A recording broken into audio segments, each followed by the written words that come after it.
Meie maailmas on jõgesid, mida me tavaliselt näeme. See on tegelikult täiesti tavaline. On voolavaid veekogusid, on neid, mis lihtsalt voolavad ja mõned liiguvad vaikselt läbi metsade ja mägede. Aga kui laiendada oma teadmisi erinevatesse maailma paikadesse, leidub jõgesid, mis on nii erakordsed, et suudavad tappa inimese vaid mõne sekundiga. Jah, sa kuulsid õigesti. Ja tegelikult on maailmas ka jõgesid, millel on 2 erinevat värvi, kuid nende vesi ei segune kohe. On ka jõgi, mis on nii punane, et näeb välja nagu veri.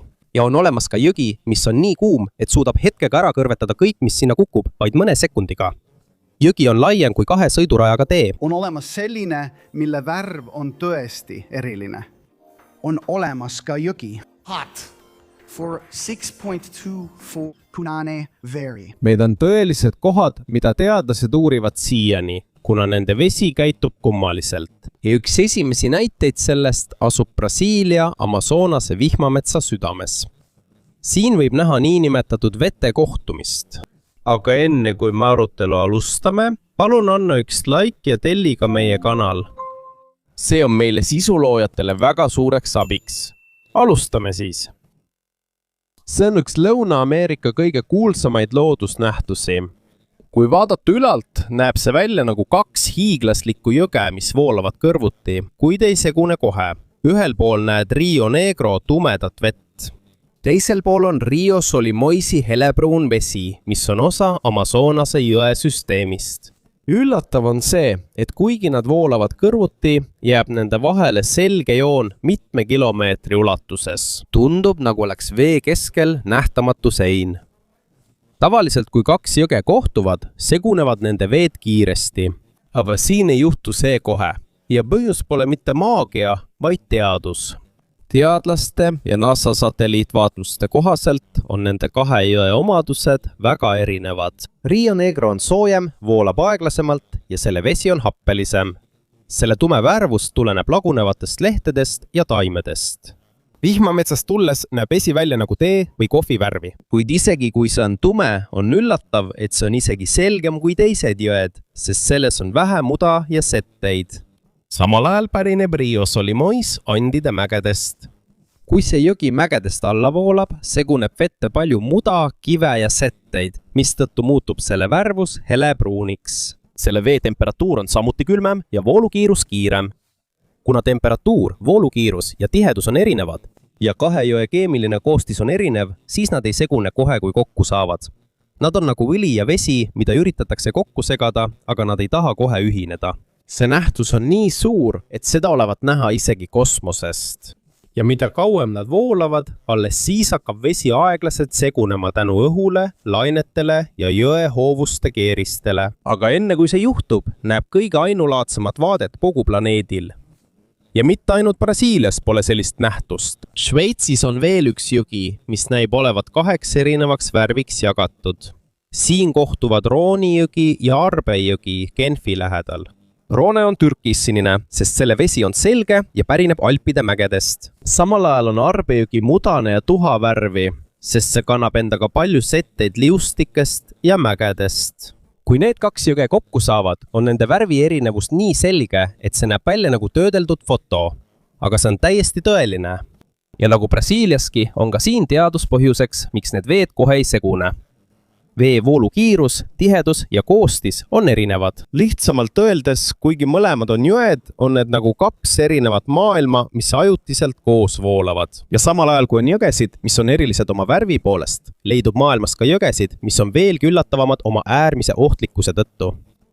Kolumbia keskosas on jõgi, mis muutub ootamatult punaseks, kollaseks, roheliseks, oranžiks, roosaks ja mõnikord isegi violetseks, olenevalt aastaajast. Veest ei leia sa värvi, ei kemikaale ega ka mitte optilist illusiooni. Seda kohta kutsutakse Caño Cristales. Seda tuntakse ka kui Vikerkaare jõge või 5 värvi jõge. See asub Sierra de la Macarena rahvuspargis Kolumbia eraldatud piirkonnas, kus kohtuvad mäed, rohumaad ja vihmamets. Esmapilgul näeb see välja nagu tavaline selge jõgi. Kuid õige hooaja saabudes muutub vee välimus täielikult. Tundub, nagu oleks Vikerkaar jõe all plahvatanud ja kõige huvitavam on see, et tegelikult ei ole vesi see, mis värviline on. Tegelik tõeline põhjus on üks kummaline taim, mis kasvab jõe põhjas. Seda taime nimetatakse Macarena clavigeraks. See on eriline veetaim, mida leidub peaaegu ainult selles piirkonnas. Tavaliselt näeb see välja lihtsalt tavaline roheline taim. Aga kui veetase on õige, päikesevalgust on piisavalt ja vihmaperiood on just lõppenud, hakkab see taim värvi muutma.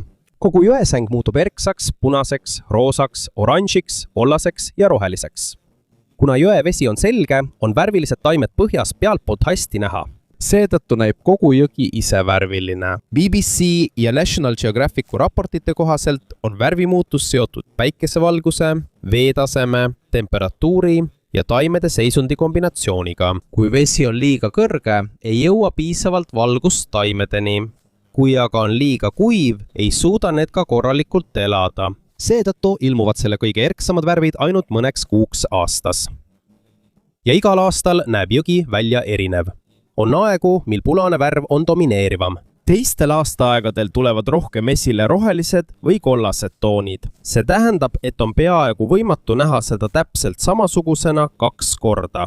Aga mitte ainult taimed ei tee seda kohta eriliseks. Ka jõe põhjas olev kivi on väga vana. Geoloogiliste uuringute kohaselt on see osa Guajana kilbist, mis on üks maa vanimaid kivimiformatsioone ja arvatakse olevat üle miljardi aasta vana.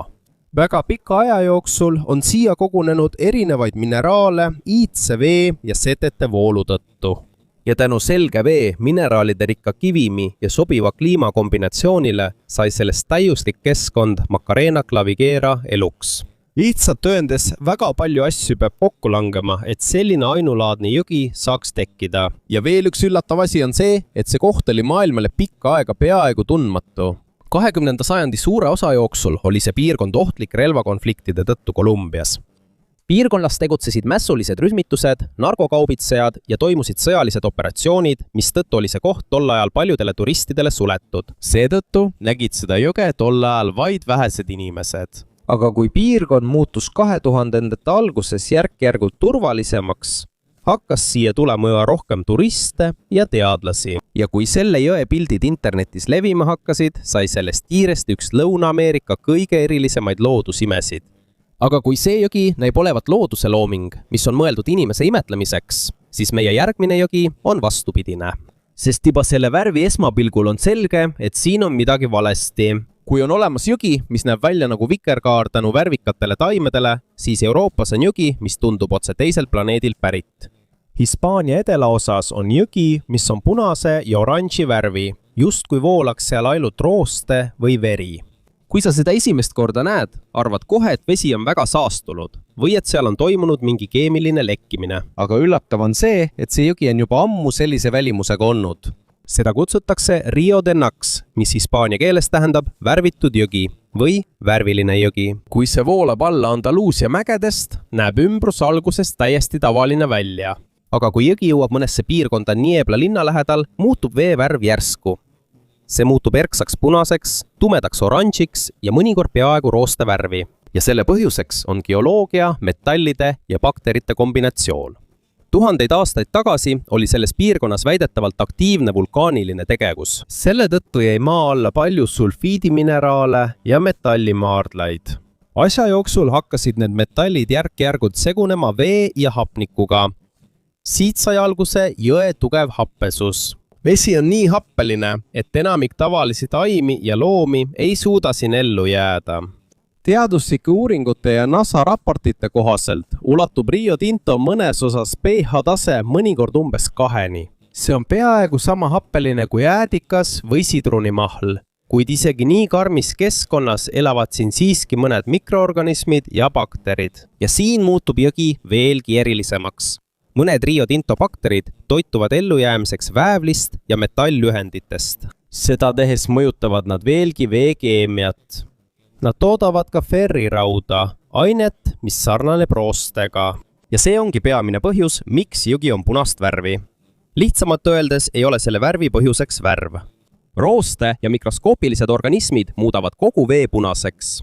Jõe seisund muutus veelgi hullemaks, kuna selles piirkonnas on väga pikka aega kaevandatud. Arheoloogide sõnul on selles piirkonnas juba üle mitme tuhande aasta kaevandatud vaske ja teisi mineraale. juba vaskaajastul ja pronksiajast alates on inimesed seda piirkonda kasutanud metalli maalt kaevandamiseks. Ja mida rohkem maad kaevatakse, seda rohkem sulfiidmineraale puutub kokku vee ja õhuga. Seetõttu suureneb jõe happesus veelgi. Kuid lisaks selle ebatavalisele välimusele on veel üks põhjus, miks teadlased selle vastu huvi tunnevad. Sest mõnede astrobioloogide ja NASA uuringute kohaselt on Rio Tinto keemial teatav sarnasus Marsi pinna mõne osaga. Teadlased on eriti huvitatud mineraalist nimega xarotsüüt, mis on rauarikas mineraal ja mida leidub nii Rio Tintos kui ka Marsil.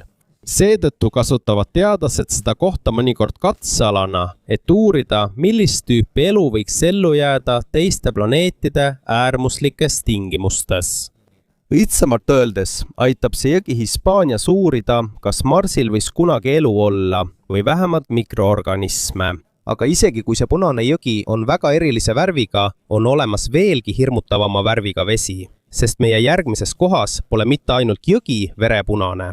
Otse liustik ise näib veritsevat jää seest välja. Antarktika valge keskkonna keskel on juga, mis näeb välja nagu stseen õudusfilmist. Kaugelt vaadates näeb see välja nagu haav, mis on jäässe tekkinud. Paks punane vedelik voolab pidevalt Taylori liustikust välja. Seda kutsutakse vereeuga. Kui maadeavastaja Thomas Griffith Taylor seda 1911 aastal esimest korda nägi, arvasid paljud, et punase värvuse põhjuseks võivad olla vetikad. Kuid aastakümnete möödudes ei olnud teadlased ikka veel kindlad, kust see punane vesi pärineb. Ja veelgi kummalisem on see, et see asub Antarktikas, mis on üks külmemaid paiku maal. Seetõttu küsivad paljud, kuidas saab sellises peaaegu täielikult jääga kaetud kohas voolata vett. Hiljem kasutasid teadlased arenenumat pildistamistehnoloogiat, et uurida liustiku all olevat ala. Ja just siis avastasid nad tõelise saladuse. Paksu jää all on peidetud järv ja subglatsiaalsete jõgede võrgustik. See tähendab, et liustiku all voolavad jõed, kuid need ei sisalda tavalist vett. Tegemist on väga soolase soolveega, milles on kõrge rauasisaldus. Kui vesi jääb liustiku tugeva surve alla, sunnitakse vedelik väikeste jääpragude kaudu ülespoole liikuma ja kui see välja pääseb ning õhuhapnikuga seguneb, hakkab raud vees reageerima nagu roostetav metall. Sealt tulebki Blood Fallsi erepunane värv. Ja on veel üks põhjus, miks selle vesi kohe ei jäätu. Kuna soolvesi on väga soolane, on selle külmumispunkt madalam kui tavalise vee oma. Lihtsas keeles öeldes on selle raskem jääks muutuda isegi siis, kui ümbrus on väga külm. Seetõttu voolab vesi liustikust välja ka Antarktikas. Oregoni osariigi ülikooli teadlaste sõnul on see üks kõige ebatavalisemaid voolava vedelavee näiteid väga külmas paigas maal. Ja mida rohkem teadlased uurivad verijuka, seda paremini saavad nad aru, kuidas vesi ja mikroorganismid suudavad ellu jääda isegi planeedi kõige ekstreemsemates tingimustes. Enamikus maailma jõgedes saad ujuda, kala püüda või vett võtta. Aga Peruu Amazonase vihmametsa keskel on üks jõgi, mis võib tappa vaid mõne sekundiga. Mitte haide või krokodillide pärast, vaid sellepärast, et selle jõe vesi keeb sõna otseses mõttes. Esmapilgul näeb see välja nagu tavaline osa vihmametsast. Pihe mets, valjud linnud ja paks suits, mis tõuseb puude vahelt üles. Kuid mida lähemale sa jõuad, seda rohkem märkad, et õhukuumus ei ole normaalne. Ja kui jõuad otse jõe äärde, siis saad aru, miks kohalikud on seda pikka aega legendiks pidanud. Seda kutsutakse Chanai Timpiškaks või tuntumalt keevaks jõeks. Paljud aastate jooksul oli see enamiku Peruu inimeste jaoks vaid lugu. Mõned ütlevad, et džunglis on jõgi, mis suudab looma ära keeta, kui see vette kukub. Teised usuvad, et selle taga oli üleloomulik põhjus või needus. Aga noore Andres Ruuso jaoks sai see legend kinnisideks. Kasvades tahtis ta teada saada, kas keevjõgi on tõesti olemas. Ja 2011 aastaks sai temast geoteadlane ning ta hakkas seda kohta otsima teaduslike uuringute ja soojuskaardistamise abil. Sinna jõudmine polnud lihtne. Tema dokumentatsiooni kohaselt National Geographicule pidid nad sõitma mitu tundi Pucallpa linnast, seejärel sõitma mootoriga kanuuga mööda jõge ja kõndima kaua läbi tiheda vihmametsa, enne kui nad kohale jõudsid. Ja kui ta seda nägi, veendus ta, et see lugu pole väljamõeldis. Keset vihmametsa on tõepoolest olemas jõgi, mis on uskumatult kuum. Mõnes selle jõe osas ulatub vee keskmine temperatuur väidetavalt umbes 85 kraadini Celsiuse järgi. see on piisavalt kuum, et põhjustada inimesele tõsiseid põletushaavu. On öeldud, et mõned loomad surevad kohe, kui nad kukuvad sellesse ülikuuma vette. Ja mis veelgi üllatavam, selle läheduses ei ole ühtegi aktiivset vulkaani. Tavaliselt on ülikuuma vee olemasolu seotud geotermilise tegevusega vulkaaniliste piirkondade läheduses. Aga Keevjõgi asub sadade kilomeetrite kaugusel lähimast aktiivsest vulkaanist. Seetõttu oli teadlastele pikka aega mõistatus, kust see kuumus pärineb.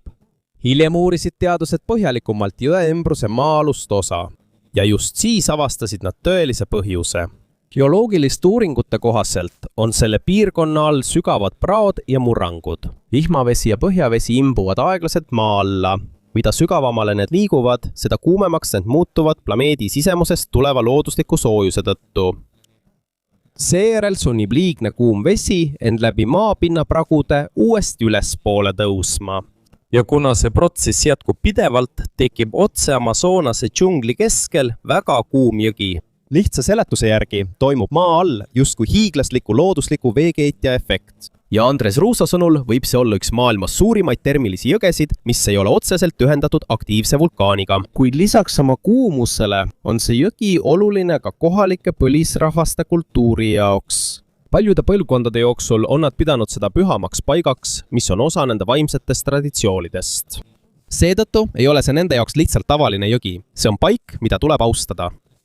Ja samal ajal, kui on jõgi, mis suudab vett keema ajada, on Aasias üks jõgi, mis teeb midagi peaaegu mõeldamatut.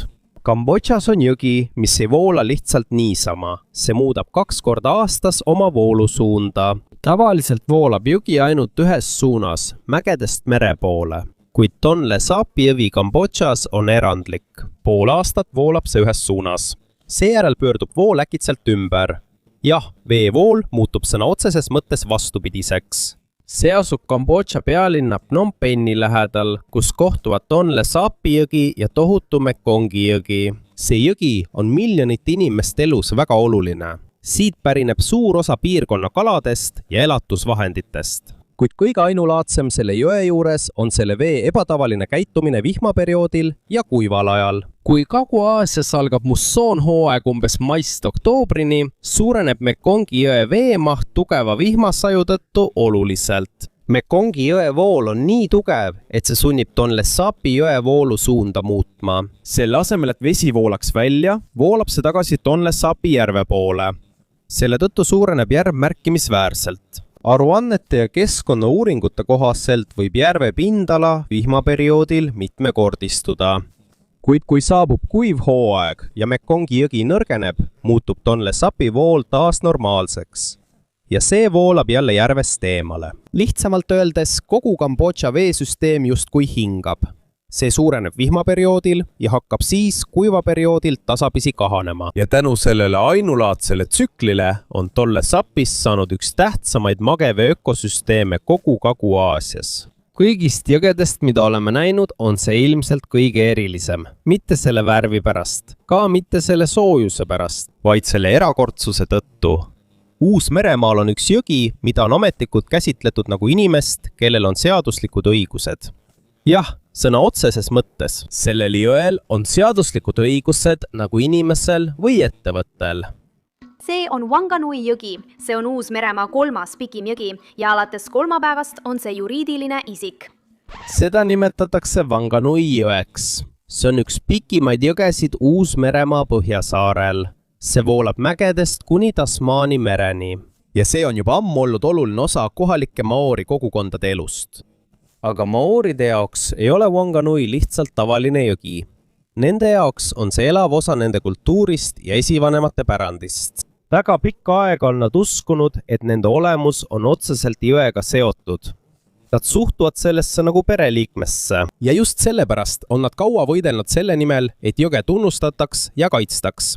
Mitte ainult kui loodusvara, vaid kui elavat olendit. 2017 aastal võttis Uus-Meremaa valitsus vastu Te Ava Tupua seaduse. Selle seaduse alusel anti Wanganui jõele ametlikult juriidiline isikustatus.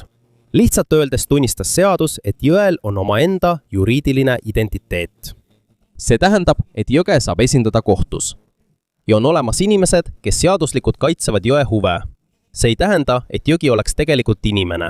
Aga see kontseptsioon tähendab, et seadus ütleb justkui, et jõge tuleb kohelda nii, nagu tal oleksid oma õigused ja kaitse. Mõned õigusekspertide ja keskkonnateadlaste sõnul tehti see selleks, et loodust paremini kaitsta reostuse, ülekasutamise ja keskkonna hävitamise eest. Kuna kui jõel on seaduslikud õigused, on lihtsam vaidlustada või kohtusse kaevata tegevusi, mis seda kahjustavad. Ja mitte ainult Uus-Meremaa pole sellist sammu astunud. On ka teisi riike, kes proovisid anda jõgedele ja looduslikele aladele seaduslikku kaitset pärast Wanganui jõe juhtumi kuulsaks saamist.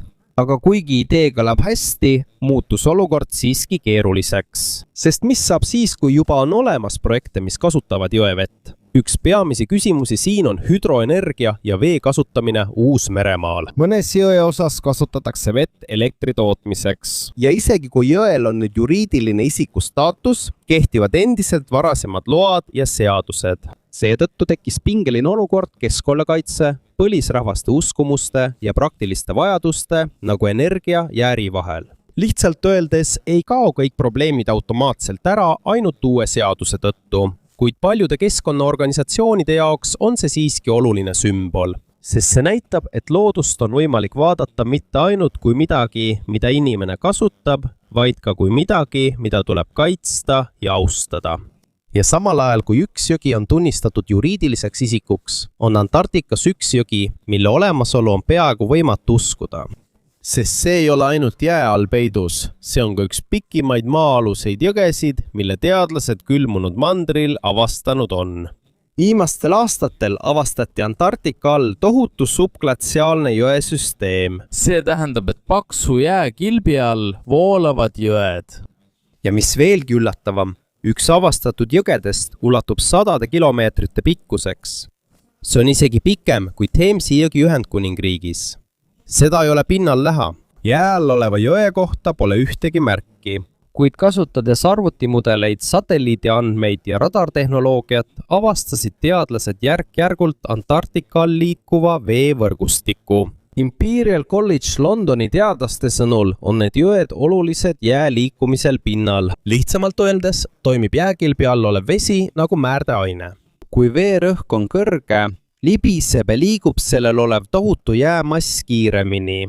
Ja kui see vesi jõuab ookeani, võib see samuti kiirendada jääriiulite sulamist altpoolt. Seetõttu on see väga oluline kliimamuutuste ja merepinna tõusu uurimisel. Sest isegi väike muutus põhjavee voolus Antarktikas võib mõjutada tohutute jääkilpide stabiilsust. Ja kui jää sulab kiiremini, võib merepind tõusta erinevates maailma paikades. Seetõttu ei ole nende varjatud jõgede avastamine teadlaste jaoks lihtsalt tavaline avastus. See on ka oluline võti selle mõistmiseks, kuidas meie planeet järgmiste aastakümnete jooksul muutub. Ja võib-olla on see kõige huvitavam asi maa jõgede juures. Me arvame, et see on lihtsalt vesi, mis voolab mägedest merre. Aga iga jõe taga on lood geoloogiast, kliimast, bioloogiast, kultuurist ja mõnikord ka saladused, mida teadus pole veel täielikult mõistnud. On jõgi, mis näeb välja nagu vikerkaar. On jõgi, mis on veripunane. On jõgi, mis keeb. On jõgi, mille vool pöördub tagasi. Ja on ka jõgesid, mis on peidus kilomeetrite paksuse jää all. See näitab lihtsalt, et hoolimata sellest, kui palju me juba teame maast, on ikka veel väga palju kohti meie planeedil, mis suudavad meid üllatada.